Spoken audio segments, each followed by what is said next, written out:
Grandma has always been weird. Not only that sort of odd relative that everyone has, but she's probably a witch kind of weird. She lived near a little ravine with thousands of dolls. Well, she called them dolls, and Mother made us call them dolls too, even though everyone knew what they really were. Her ever-dim house always smelled like naphthalene and long-lost memories. Still, there was some sort of calm that always drew my sister, Mia, to the odd place, and I always followed behind her. Always. It was good that we were so fond of Grandma, because Mother was prone to nervous breakdowns, and she always said how she wished we were boys, how madness ran in the family, and we would inevitably end up like Grandma, how we were slothful and poorly behaved children, and girls on top of that, and that's why Dad left us. That really hurt. Despite her strangeness, Grandma was always sweet, always cheerful to see us. She always baked us pies and told us stories about each one of her dolls. They sat perfectly lifelike in couches and by tea tables, forever enjoying pleasantly lazy afternoons. That's probably the reason why I was sent to Grandma's house to recover after the accident. Mother couldn't bear to see the cicatrices on my face, being mine especially. A kid that wasn't bright or particularly witty like Mia, so I only had my looks to help me hope for a better future. So there I was, 16 and not sure if I wanted to live. Part of me wished that I had died. Grandma brought me dinner and sat by my bed to feed me. I wasn't badly injured, but a couple of broken bones were enough to need help for everything. The first of them were my own, you know. She started what was far from a casual conversation. The first 5 dolls, they are your mother's siblings. I spit the soup in surprise. When it came to the dolls, she told us amazing tales of adventure, but never said anything about the people they were when they were alive. I couldn't keep a child alive past the age of 7. Your mother was my little miracle.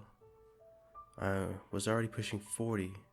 Back then, a woman this age was ready to be a grandmother, or had no value. Of course, I was called a witch for having so many misfortunes befall my kids. She smiled bitterly. I kept telling you girls that your grandfather died, but to tell you the truth, I have no idea. I don't even remember who he was. My husband had left me, and I only wanted to have another baby so badly. Grandma, I tried to use a comforting tone, but it only came off awkward. I know she hated her childhood, and she hates me now. Thinks I'm a witch too. But I'm so thankful she lived, and she had you. She patted my head gently. I took upon taxidermy after losing my first kid. Gina, her name. I lost her at only 3 to a devastating fever. No one could do anything. She was so lovely. I wanted her to be like that forever, and that's why I did it. I knew Gina. She was one of the prettiest dolls in the house. Grandma was incredibly talented at stuffing corpses. She made them look peaceful and almost porcelain-like. Maybe that's why she called them dolls. My husband, of course, thought it was creepy and in poor taste, but he let me grieve. Back then, men didn't express their emotions. He was disgusted, but as long as I kept my taxidermy toddler out of his sight, he didn't say a word. But as their other kids died of accidents and unknown diseases, he blamed me. Said I was the problem, that not burying the dead properly brought tragedy upon our family. My whole body hurt and my heart ached so much, but I was truly curious.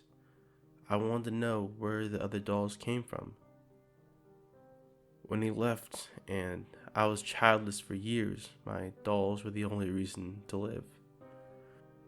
I started noticing how poor people couldn't afford to properly bury their young children who passed, so I bought their little corpses. Some teenagers too. I just wanted these people to have a beautiful ending, you know? She inhaled deeply, like the most important part of the story was yet to come. How long has it been since the accident? Was it possible? Yes, it was possible. I realized that she had left the room very nimbly for an 80-year-old lady, then came back almost instantly with a new doll sitting on an expensive looking chair. The figure on the chair was tall and slender and looked a lot like me. Grandma did an amazing job at reconstructing Mia's face, deformed by the accident that broke my bones and killed her, my beloved older sister. My grandmother, the doll master, watched my face with a mix of tension and pride. It was probably her best work so far. Strangely as it sounds, I didn't particularly mind that she turned Mia into a doll. My last memory of her was her burnt face and mangled body. One with the distorted metal of her car screaming at me to break free and leave her. Now I can remember her with an angelic smile and unbroken body. But one thing worried me. Horrified, I approached my sister's taxidermied body and touched her belly. Something wiggled inside. I was the only one who knew she was 3 months pregnant.